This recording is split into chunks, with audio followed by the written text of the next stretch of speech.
Sir. Okay. We listened to a pretty good shredding of unbundling. I want to put this question to Jody and Bob Atkinson. Does unbundling necessarily lead to lower capital expenditures and less competition? Are there cases where the reverse is true? Today. Today. Well, Today, 2013.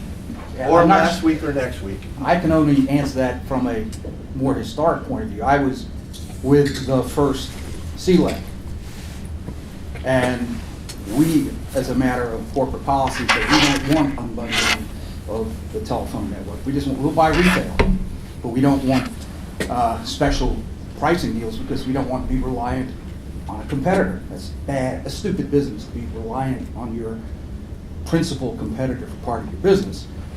The Telecom Act of 1996 came along, mandated unbundling, and that destroyed the CLEC industry because it created the appearance of a lot of competitors, all based on an unbundling, mostly on an unbundling strategy that destroyed the entire business.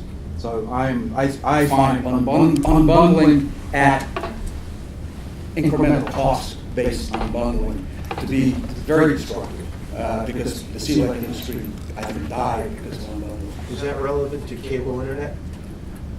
Cable internet. Is that relevant to Comcast cables? Well, You were on the business side when you were doing that, and I Yeah, think the question's more about the residential side. And the policy? well, to get to, we were beginning residential telephone service, and we clearly needed to lease a copper loop to reach places off our fiber network.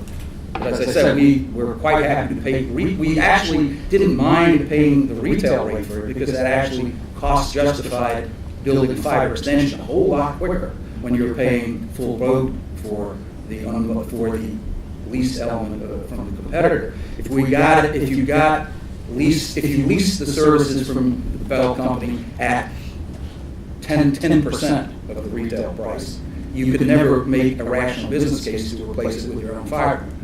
So I don't see how, I'm not sure how cable comes into that other than at some point, if cable has the only high-speed connection to a home, you will certainly find other companies demanding the unbundling of the cable network to allow their fiber network to reach a ubiquitous residential community at 100 megabits, 200 megabit speeds. So is there a valid public infrastructure argument? To unbundling? To looking at cable and access to homes that way? I think I would say if the unbundling was at effectively retail price, at a high price, then I think that's actually a reasonable policy because presumably cable or the telco in my era was quite happy to lease us facilities at a high price because it's good business for them. And then the question is, does the high price justify an overbuild to the home? So is it a temporary means for building your market density, which you then overbuild? And that's the market check on abusive pricing of unbundling. If they overprice the unbundled element, then they effectively create the business case to be overbuilt and make their plant useless, or they lose the revenue. So there's a good market solution. Jody? Well, I think, so just to respond to the last point, if the alternative is, if we price too high, then maybe we'll make the other person create a whole new network. That's a very high price. It can get very high before you'd be convincing a competitor to invest in an entirely new infrastructure. And do we want consumers to have to pay for that gap? I think my answer is no. I don't think that's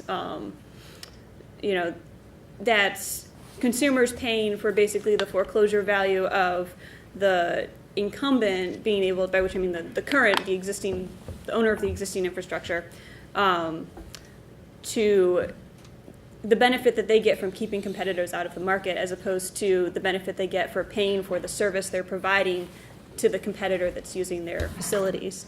And just one note, for a different type of bundle that we talked about a couple minutes ago, bundling as from the perspective of consumers, I think that, it was described as kind of just inefficiency, that it's due to this, if predatory pricing that happens because multiple services are bundled together, whether the consumer wants them or not, is just inefficiency that's due to the stupidity of a CEO. If that's the case, then they're inefficient like a fox because it garners massive profits. I know, personally, I've paid for cable and internet when I didn't even have a TV because it was cheaper than paying for internet. And I just had kind of the wire sitting in the corner of my apartment for the cable. And that's just, that's not efficient pricing. I wasn't getting the service that I wanted, but buying both was cheaper than buying internet on its own. Let me just make 2 points to Jody's comment. The first is the marginal cost of delivering cable and broadband and voice to your house is 0. So when somebody says, I'm going to take something that costs me 0 and give you 2 of them together for the same price as I would give you 1 of them, there's nothing inefficient about that. Prices are not going to equal costs or bear any relationship to costs for any of these products. Okay, the price, what you pay for an incremental copy of Microsoft Windows is a lot of money. What it costs Microsoft to make that incremental copy is 0. Right? That is true in every information industry that you can find. And so to say, oh, well, this price doesn't have anything to do with that cost is just a non sequitur. It's just not part of the debate.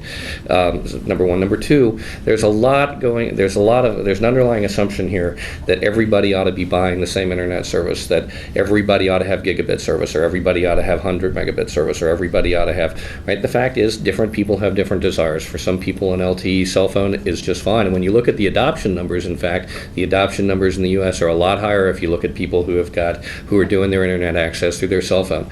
Now, there are people who would say, we here at Washington think that you're doing a bad thing by not purchasing a wired internet connection from Comcast or Verizon, and we'd like to spend some money or implement some regulations to get you to buy a wired internet connection from Comcast or Verizon so that you'll be a good person according to our values. Okay? My point is that if somebody in Paducah decides that they're just fine doing email on their cell phone, I'm just fine with that, and so should everybody in Washington be just fine with that.